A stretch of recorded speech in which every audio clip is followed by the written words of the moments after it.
Antarctica পৃথিবীর সবথেকে ঠান্ডা জায়গা। এর মতো ঠান্ডা জায়গা পৃথিবীতে আর দুটো নেই। এখানে বরফের এতই মোটা চাদর রয়েছে, যদি কখনো গলে যায় তাহলে পৃথিবীতে সুনামি চলে আসবে।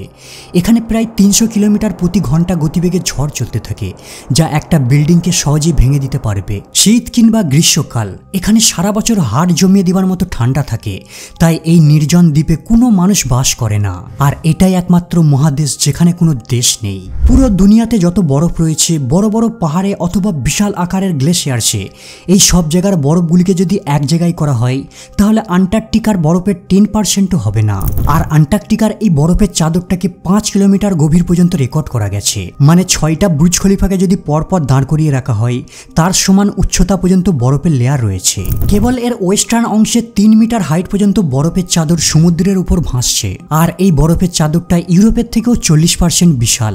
বরফের এই মহাদেশটি প্রায় 1,36,00,000 স্কয়ার কিলোমিটার এরিয়া জুড়ে বিস্তৃত। মানে এর ভিতর 92টা বাংলাদেশ আর 4টে ইন্ডিয়ার মতো দেশকে রাখা যাবে। আর এই বরফের নিচে লক্ষ লক্ষ বছর পুরাতন রহস্য আজও লুকিয়ে রয়েছে। এদের মধ্যে কিছু রহস্যকে বিজ্ঞানীরা সমাধান করতে সক্ষম হয়েছে। আর এই সব রহস্যগুলি জানার পর মনে হবে যেন বরফের নিচে অন্য এক দুনিয়া গোপন রয়েছে। 2022 সালে গবেষকরা স্যাটেলাইট ইমেজের সাহায্যে আন্টার্কটিকায় অবস্থিত লার্সেন বি আইসশেল্ফে বরফের উপর একটি বিশাল ফাটল দেখতে পায়। গবেষকদের বরফের মাঝে এই ফাটলটি দেখে অবাক হবার মূল কারণ হলো 2022 সালের পূর্বে এখানে তারা এমন কোনো ফাটল দেখতে পায়নি। তারা এই ক্র্যাকটির রহস্য জানার জন্য একটি হট ওয়াটার ড্রিলের সামনে ক্যামেরা লাগিয়ে এখানে ড্রিল করা শুরু করে দেয়। প্রায় 500 মিটার গভীরে যাওয়ার পর তারা ড্রিল করা থামিয়ে দেয়, কারণ ড্রিলে লাগানো ক্যামেরায় আন্টার্কটিকার বরফের নিচে লুকিয়ে থাকা এক আজব দুনিয়াকে তারা রেকর্ড করে ফেলে। সেলফের মাঝখান দিয়ে একটা সিক্রেট নদী প্রবাহিত হচ্ছিল, আর এই নদীতে একটি কেবের ভিতর কয়েক লাখ অ্যাম্পিপডস ঘুরে বেড়াচ্ছে। অ্যাম্পিপডসদের এই প্রজাতিটিকে অনেকটা চিংড়ির মতো দেখতে, কিন্তু প্রশ্ন হলো আন্টার্কটিকার 500 মিটার বরফের নিচে এই অ্যাম্পিপডসগুলো কিভাবে আসলো, আর এরা জীবিত থাকার জন্য কি বা খেয়ে থাকে। গবেষকদের মতে সমুদ্রের অ্যাম্পিপডসরা মৃত পচে যাওয়া উদ্ভিদ খেয়ে বেঁচে থাকে। এর অর্থ আন্টার্কটিকার এই গোপন নদীতে কোনো এক সময় প্লান্টের অস্তিত্ব ছিল, যাদের খেয়ে তারা বেঁচে রয়েছে। 1970 সালে প্রথমবারের মতো আন্টার্কটিকায় রেডার টেকনোলজিকে ইউজ করা হয়। আর এই টেকনোলজির কারণেই বিজ্ঞানীরা আন্টার্কটিকার নিচের গোপন রহস্যকে দেখার সুযোগ পায়।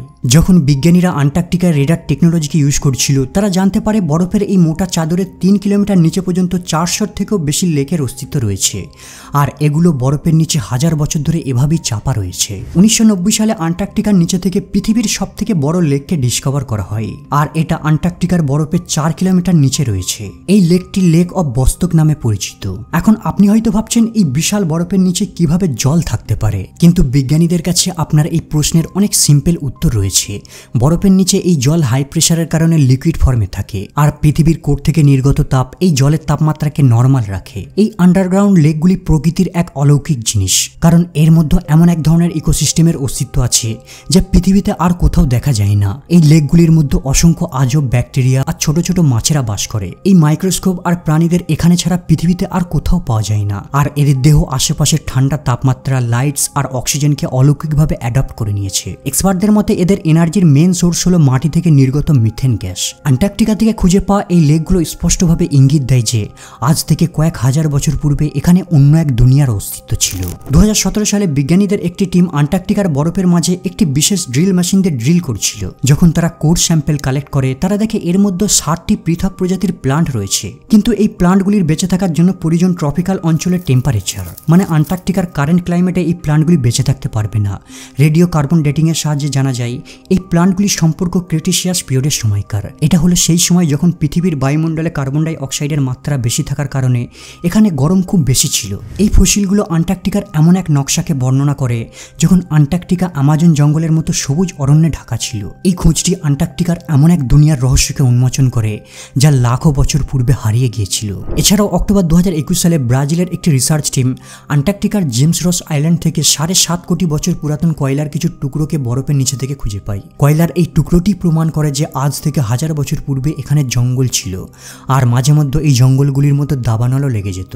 আর এখানে টেম্পারেচার প্রাণীদের বসবাসের জন্য উপযুক্ত ছিল, কিন্তু বর্তমানে এগুলি ফসিল ফিউলে রূপান্তরিত হয়ে গেছে। আন্টার্কটিকার নির্জন বরফের বুক থেকে এখনো পর্যন্ত অসংখ্য মিটিরয়েডের সন্ধান পাওয়া গেছে। বরফের এই মহাদেশটি সাদা হওয়ার কারণে এদেরকে সহজেই দেখতে পাওয়া যায়। এগুলো কোনো সাধারণ পাথর নয়, বরং এই পাথরগুলি বিশাল মহাবিশ্বের জলজ্যান্ত প্রমাণ। এর মধ্যে কিছু মিটিরয়েডের সম্পর্ক আমাদের প্রতিবেশী প্ল্যানেট প্ল্যানেট মার্সের সঙ্গে রয়েছে।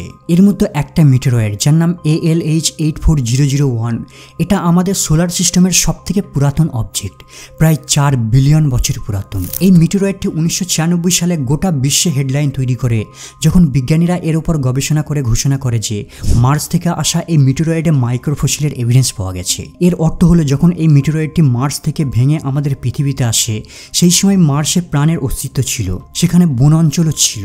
বিজ্ঞানীদের এই এভিডেন্সের কারণেই আজ মার্সে জীবনের খোঁজের অভিযান চালানো হচ্ছে।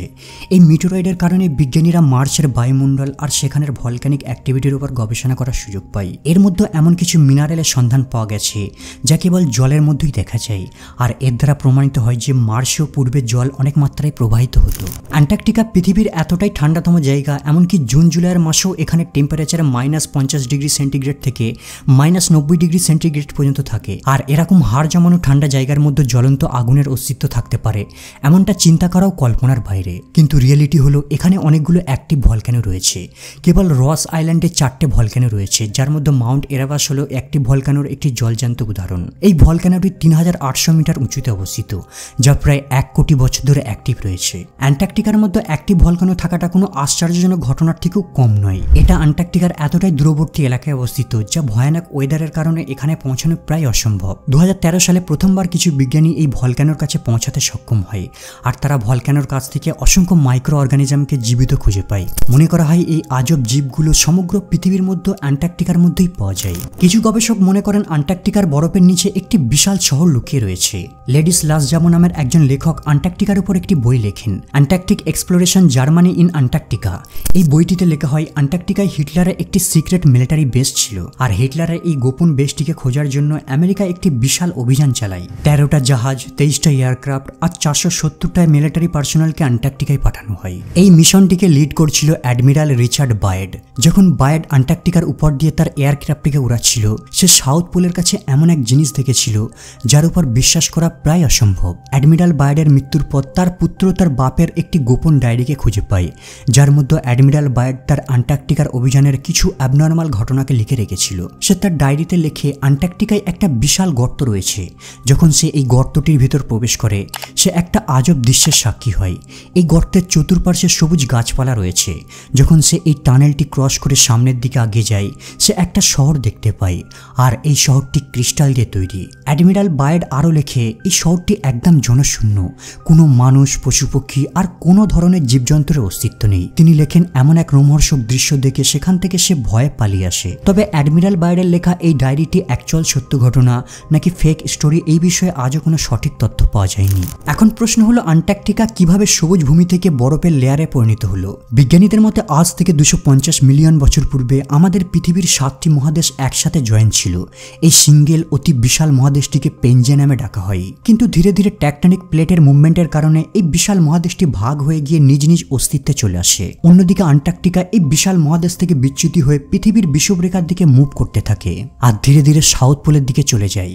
যেহেতু পৃথিবীর সাউথ পোলের টেম্পারেচার -50 ডিগ্রির উপর সর্বদা থাকে, এই কারণে অ্যান্টার্কটিকা ধীরে ধীরে বরফের মহাদেশে রূপান্তরিত হয়ে যায়। অ্যান্টার্কটিকার কিছু প্রাণী ক্লাইমেট চেঞ্জের কারণে মারা যায়, আর কিছু প্রাণী বরফের ভিতর জমে যায়। আর এখানে কয়েক মিলিয়ন বছর ধরে তুষার ঝড় চলে আসছে।